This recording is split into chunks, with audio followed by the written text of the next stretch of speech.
Bonsoir, le 7-8, l'actu sur TV Fil 78, l'essentiel de l'information locale, comme chaque soir à 18 h en direct. Et voici les titres de ce mercredi. Attrape-coup d'envoi de la concertation préalable de la population avant le chantier de l'enfouissement d'une partie de la Nationale 10. Le président de l'université yvelinoise a reçu la presse afin d'expliquer la situation financière de son établissement. L'UVSQ présenté au bord de la cessation de paiement ces derniers jours. Et puis journée internationale des droits de l'enfant, Guyancourt y participe activement. Marie-Christine Le Tarnec, adjointe au maire, et Eva Taleb, maire enfant de la ville, seront les invités de ce journal. L'image du jour, elle peut surprendre. Ce sont des comédiens déguisés en poussins notamment ou encore en Mère Noël, vous allez les apercevoir. C'est pour une bonne cause, attirer l'attention et pouvoir évoquer la réduction des déchets avec les clients de ce supermarché de Montigny-le-Bretonneux.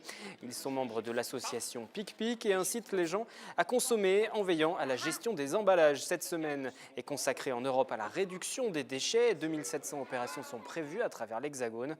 Aujourd'hui, chacun de nous produit en moyenne 590 kg de déchets, 2 fois plus qu'il y a 40 ans. On écoute le directeur des services techniques de Montigny et le Bretonneux, ville à l'origine de cette opération d'aujourd'hui. La ville a souhaité organiser cette manifestation en partenariat avec l'association Pic-Pic qui va donc indiquer aux gens des éco-gestes pour réduire les déchets et réduire aussi le gaspillage alimentaire. C'est la première opération de ce type. D'autres opérations ont lieu tous les ans dans ce cadre. Et vous, comment gérez-vous au quotidien vos déchets? C'est notre question du jour. Vos réponses au micro de Mickaël Jarry. Je trie mes déchets avec les emballages, le verre et les ordures ménagères et un petit compost pour tout ce qui est déchets de table, enfin de fruits et légumes qui restent. J'évite aussi les plats cuisinés, on achète et on fait nous-mêmes, donc ça fait moins d'emballage. Je trie en fait le verre, les papiers cartons et puis le reste des ordures ménagères dans 3 containers différents. Il y a des poubelles sélectives dans notre résidence, donc c'est pas un problème. On descend les verres, les papiers, les emballages, voilà. On fait le tri des déchets normaux tous les jours à la maison, les cartons, le verre, et puis donc on utilise toutes les poubelles qui sont données par la communauté de communes ou par l'agglomération. Je respecte scrupuleusement ce qu'on me dit de faire, avec de temps en temps des petites entorses quand j'ai pas le temps. C'est pas très compliqué, c'est pas très dur à faire. Et puis si ça peut permettre de faire plaisir à monsieur le maire et à tout le conseil municipal, j'en suis ravi. Voilà. Toujours autour de cette thématique, la société Eco-Emballage qui assure le pilotage du dispositif national de tri et de recyclage, mais des emballages ménagers, vient de changer de directeur régional, Olivier Leclèche. En 2014, son objectif est d'augmenter de 2%, soit 5500 tonnes de matières recyclées supplémentaires pour l'Île-de-France. Des milliers de véhicules qui traversent chaque jour la ville, des riverains qui n'espéraient plus d'amélioration et pourtant attrapent le projet d'enfouissement de la Nationale 10 est bel et bien lancé avec une nouvelle phase, la concertation qui démarre ce mercredi. Elle se déroule jusqu'au 20 décembre. Catherine Zulato. Du haut du balcon de la mairie, Guy Malandin pointe du doigt l'endroit du futur plateau urbain qui couvrira la Nationale 10. Depuis 1 an et demi, la mairie de Trappes a la certitude que le projet de 100 millions d'euros d'enfouissement de la Nationale sera bien financé. Aujourd'hui, l'heure est à la concertation d'État menée jusqu'au 20 décembre. L'étape la plus importante récemment, il y a 1 an et demi maintenant, c'est la concertation organisée par la ville sur le plateau urbain. Comment ce sera dessus quand la route passera dessous. Aujourd'hui, demain, commence la concertation menée par l'État sur les travaux routiers. Ici, les habitants peuvent donner leur avis. 11 variantes leur sont proposées, rien que cela, mais une retient plus particulièrement l'attention de la municipalité, la variante 1A qui enterre la Nationale 10 au niveau du pavillon bleu jusqu'à la station BP. On a des grands ronds-points à feu tricolore qui cadencent la circulation et la route qui vient de Dreux, qui passe devant la base de loisirs, comme la route qui vient d'Elancourt et qui s'appelle Martin Luther King, passe dessous pour aller rejoindre vers Paris. Et puis, au milieu de tout ça, devant la mairie, pour aller vite, on a la route qui est enfouie, descendue, un tunnel en gros, et qui est couvert par ce qu'on appelle un plateau urbain. Si tout suit son cours, l'enquête publique pourrait avoir lieu au premier semestre 2014, avant le premier coup de pioche fin 2016. Un dossier qui aura eu raison des plus patients. La ville a commencé à réfléchir à l'aménagement de cette nationale dès 1998.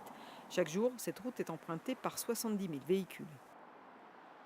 Un ancien ministre du Logement présent à Trappes justement hier soir. L'actuel député de la Marne, Benoît Paru, a échangé avec des locataires des squares Lagrange, Védrine, Thorez ou encore Langevin. Un échange programmé par le candidat d'hiver droite aux prochaines municipales, Othman Nasrou. Trappes et ses chantiers, de nouveaux logements qui sortent de terre régulièrement, mais au milieu de ces réalisations, des locataires des quartiers plus anciens qui se sentent abandonnés. Mardi soir, à Trappes, ce sont ses habitants, justement, des squares Lagrange, Védrine ou Thorez, qui se sont réunis pour évoquer les difficultés qu'ils rencontrent actuellement, entre charges en hausse avec des régularisations pour la consommation d'eau de plusieurs milliers d'euros et des problèmes d'insalubrité. Il y a un locataire qui a vraiment des champignons, c'est important. On lui a, la proposition c'était quoi? C'est de mettre des plaques. Excusez-moi pour l'expression, mais si on est sale, on ne va pas mettre des vêtements propres. On aimerait avoir des aides pour savoir où on peut taper pour être relogé, parce que ma femme est enceinte, on a déjà une petite fille, l'appartement est trop petit et a été jugé par les services d'hygiène de la mairie insalubre. Et ces résidents n'auraient à ce jour pas réussi à construire un échange avec les bailleurs sociaux, Valoffice et Efidis. Candidat au municipal, Othman Nasrou d'hiver droite dénonce. Pour moi, à Trappes, les bailleurs aujourd'hui ne mettent pas beaucoup de zèle à prendre leurs responsabilités. Oui. Et je crois que c'est le rôle des pouvoirs publics, de la municipalité, la communauté d'agglomération, le conseil général et le conseil régional, de mettre la pression sur ces bailleurs pour qu'ils prennent leurs responsabilités une bonne fois pour toutes. C'est à travers un collectif qu'il mobilise aujourd'hui, Trappes Citoyens, collectif qui a reçu la visite de Benoît Paru, l'ancien ministre au logement. Je ne suis évidemment pas décisionnaire pour régler leurs problèmes au quotidien. Simplement, j'ai souhaité répondre à l'invitation de notre candidat pour rencontrer au plus proche du terrain ceux qui ont des problèmes au quotidien dans leur organisme HLM, avec leur organisme HLM, pour essayer, de les écouter, les entendre et essayer de leur apporter des réponses. Les locataires pensent aujourd'hui à mener d'autres actions devant la justice, mais aussi dans la rue. L'université de Versailles-Saint-Quentin en Yvelines peut souffler. Son président a obtenu du ministère une rallonge budgétaire de 4 millions d'euros, le montant du déficit. Un plan de réduction des dépenses drastiques va se mettre en place d'ici 2014. Dans les prochains mois, les syndicats restent vigilants. Jean-Luc Vessière était resté silencieux ces derniers jours. Le président de l'université de Versailles-Saint-Quentin est sorti de sa réserve ce mercredi pour annoncer que le ministère avait accordé une rallonge de 4 millions d'euros, le montant du déficit de l'UVSQ. J'aurais souhaité avoir un peu plus. J'ai pu obtenir donc de la souplesse qui permet à l'université d'honorer donc des factures aux petits fournisseurs, d'honorer de nouveaux engagements contractuels avec des partenaires, notamment étrangers, des partenaires de recherche, et également des engagements pour permettre de faire fonctionner les formations d'ici la fin de l'année.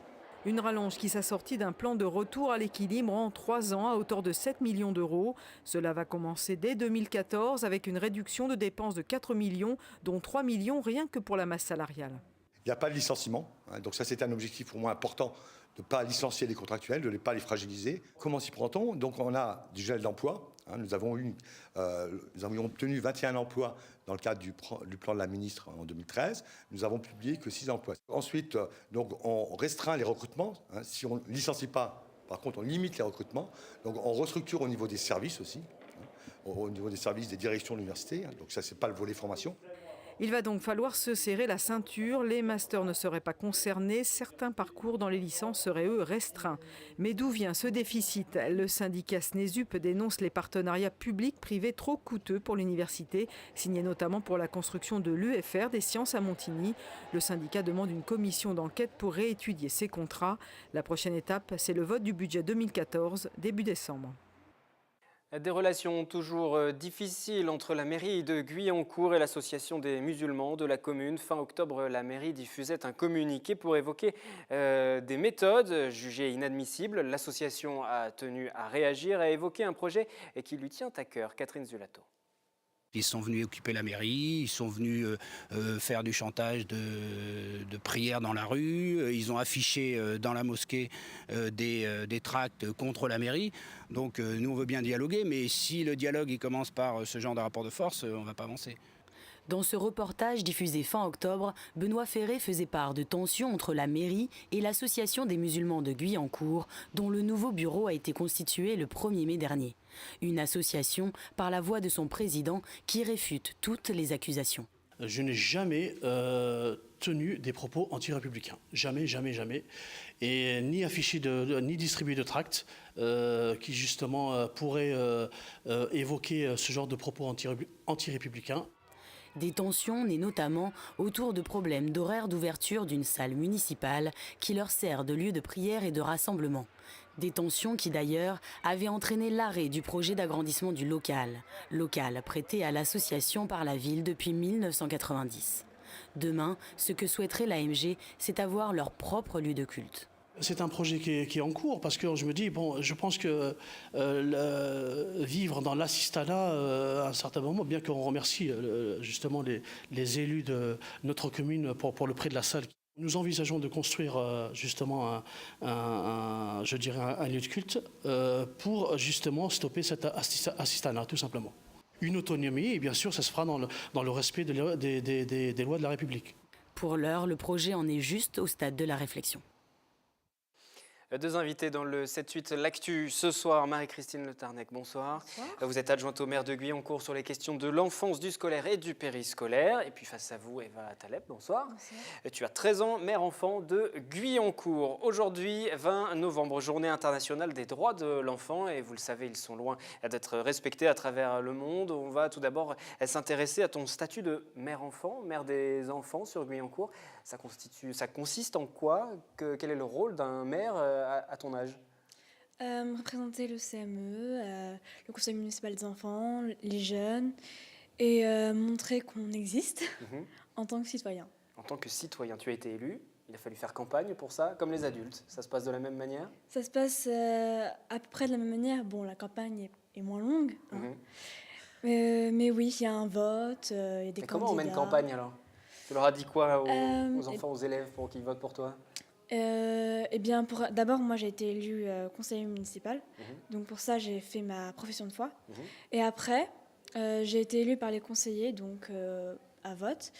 Et pour ça, je leur ai expliqué que c'était mon deuxième mandat et que j'avais de l'expérience et que c'était peut-être moi la plus apte à devenir mère enfant. Tu avais un programme, des réalisations à mener? Non, j'avais pas vraiment de programme. J'ai juste dit que je pouvais les représenter, que j'étais apte à les représenter. Ils t'ont fait confiance. Oui. Marie-Christine Le Tarnec, adjointe au maire, pourquoi mettre en place un tel poste de mère-enfant? Parce que les enfants, je pense qu'il y a un moment, ils ont besoin aussi d'avoir quelqu'un qui les représente. Ils n'ont pas tous envie de se mettre en avant. Et puis, Eva, elle participe à toute la vie municipale. Elle accompagne le maire pour des inaugurations. On est allé raviver la flamme du soldat inconnu, du nombreux soldat inconnu. Donc, elle était à côté de monsieur le maire pour déposer une gerbe au nom des enfants, monsieur le maire au nom de la ville. Et c'est important parce que ça les valorise aussi. Et Eva est dans toutes les manifestations avec nous et adultes, à côté de nous adultes, et nous on aime bien aussi la voir, elle est là avec son écharpe comme nous à nos côtés, c'est important. Ils ont des responsabilités, ils sont consultés sur des dossiers, ils mènent des réalisations, ils ont un budget, comment ça fonctionne? Alors ils ont un budget de 15 000 € par an, donc c'est quand même relativement important, moitié qui est un investissement, puis moitié effectivement en fonctionnement. Et puis ils ont des projets puisqu'ils sont élus sur des professions de foi, et nous on regarde leur profession de foi. Donc au début du mandat, on discute avec eux et on leur dit voilà, puisque des fois, ils ne savent pas forcément ce qui se passe déjà dans la ville, puisqu'ils ont beau être acteurs de la ville, mais ils connaissent ce qui se passe dans leur quartier et pas forcément ce qui se passe sur le reste de la ville. Donc, il y a déjà des réalisations des fois qui sont faites. Donc, on leur explique, on va leur montrer. Et puis après, on sélectionne avec eux des projets. Là, la mandature a débuté quand? Elle s'achève quand? L'année dernière, elle s'achève l'année prochaine. Donc, puisque c'est un mandat de 2 ans, il y a 35 jeunes conseillers, comme le même nombre que les adultes, puisqu'on a fait à peu près la même chose. Et puis, ça va s'achever l'année prochaine. On va avoir de nouvelles élections au mois de juin 2014. Alors Eva, quelles sont les réalisations que vous avez menées? Toi qui es depuis 2 mandats, c'est ton deuxième mandat. Oui, c'est mon Le premier en tant que maire, mais le deuxième mandat. Le premier en tant que maire, oui. On a fait un projet sur le tri sélectif. Ça, c'est des petits projets. On a fait des gros projets sur, par exemple, la propreté des toilettes, sur une carte géographique. Pour les enfants, marquer ce qui les intéresse eux et non pas ce qui intéresse les adultes. Mhm. Et C'est difficile de faire de la politique? Toi qui as découvert les institutions un petit peu. oui, c'est difficile. Ça se retourne toujours contre nous, de toute manière, quand on fait de la politique. Et on va aussi faire aménager les cours de récré. Ça fait partie des réalisations que vous avez menées. Plus globalement, cette ville de Guyancourt se soucie beaucoup des enfants. Vous menez toute une politique autour des enfants, des droits de l'enfant également, puisque ça leur permet de découvrir les institutions, ça leur permet de découvrir leurs droits, leurs devoirs. C'est ce que vous faites depuis une dizaine d'années. Il y a une journée spécifique qui sera dédiée aux droits de l'enfant d'ailleurs dans la commune. Oui. C'est aujourd'hui au niveau international, ce sera vendredi sur Guyancourt. Alors effectivement, nous, le Conseil municipal des enfants, ça fait plus de 20 ans qu'il existe sur la commune de Guyancourt parce qu'on pensait que c'était important que les enfants aient la parole et le droit aussi à la parole. Ils sont acteurs de leur ville. Nous, on peut avoir des choses, les adultes, à leur proposer, mais qui ne sont pas forcément, qui sont pas forcément ce qu'eux souhaitent. Donc c'est important de leur donner la parole. Et puis comme disait Eva tout à l'heure, ça permet d'être citoyen, de devenir un citoyen. Et ça fait plus de 10 ans que sur la ville de Guyancourt, on propose une journée complète sur les droits de l'enfant. Donc ça fait 10 ans. Cette année, on a choisi comme thématique 10 ans 10 droits fondamentaux. Donc qui peuvent être effectivement le droit d'être enfant, le droit à la santé, le droit à l'éducation. Et c'est des ateliers qu'on propose. Il y a une vingtaine d'ateliers qui sont proposés vendredi prochain pour l'ensemble des classes de CM1, de CM2, dans CM1, CM2 et 6e. Le conseil municipal des enfants, des jeunes, qui sont effectivement dans les classes et qui vont effectivement participer à différents ateliers. Nous allons faire juste une petite pause et on va parler du programme de cette journée. Justement, vous nous avez accordé l'accès à l'une des classes dans un centre de loisirs dans votre commune. Nous sommes allés voir si le message autour de ces droits de l'enfant passait bien. Les enfants connaissent-ils leurs droits? Le reportage d'Anthony Reich. Un enfant n'est pas seulement un être fragile qu'il faut protéger. C'est aussi une personne qui a le droit d'être éduquée quel que soit l'endroit du monde où il est né. C'est le message de cet atelier dans ce centre de loisirs. Il y a des enfants dans d'autres pays qui n'ont pas l'éducation et qui ont le droit de l'avoir. Donc nous, on a de la chance d'avoir un loyer, une famille.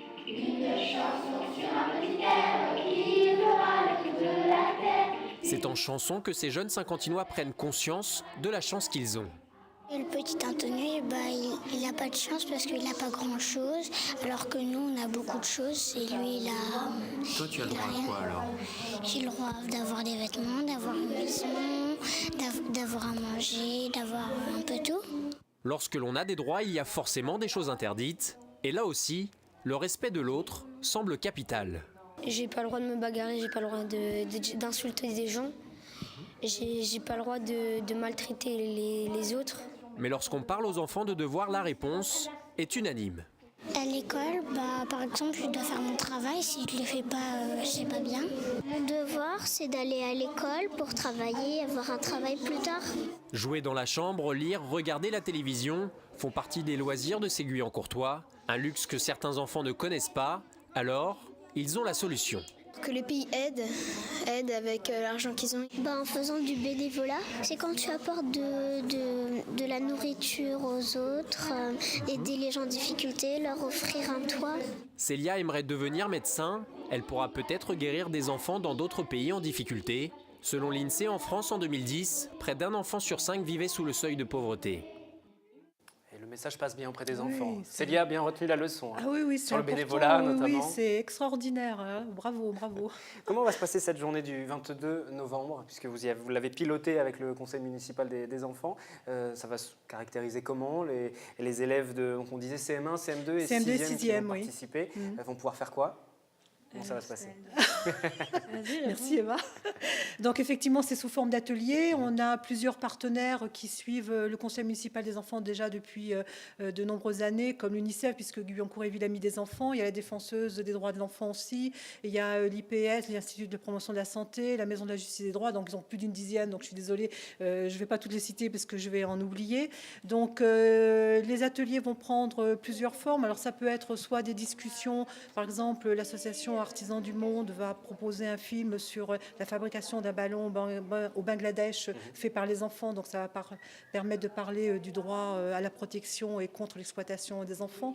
On a l'association du Fun pour tous là, qui travaille avec des enfants autistes, qui va faire une sensibilisation aux différents handicaps. La police municipale aussi va travailler avec les enfants sur le racket, parce que c'est un sujet qui leur tient vraiment à cœur. On a vu effectivement dans les professions de foi du conseil municipal, c'est des sujets qui sont très importants pour eux.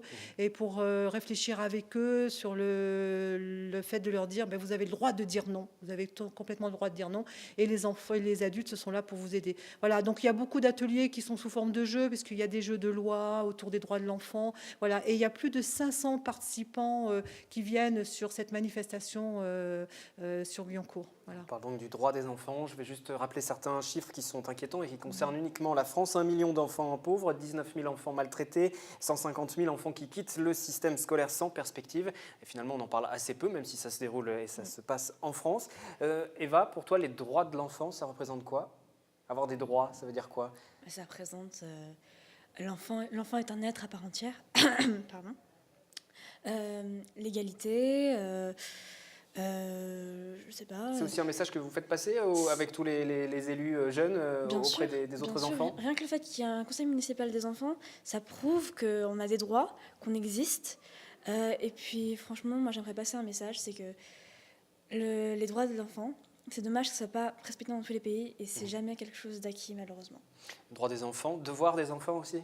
Oui, c'est retenu aussi ça. Les devoirs. Oui, je pense. Le message passe bien, les adultes en profitent pour passer le message.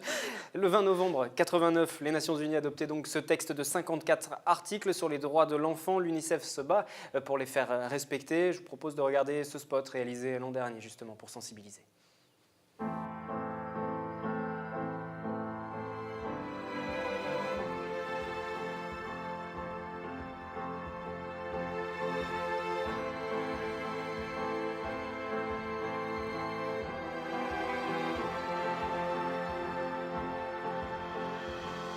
Pour nous, c'est l'enfer. Cette année, 7 millions d'enfants sont morts, principalement de causes évitables. Avec l'UNICEF, continuons d'agir.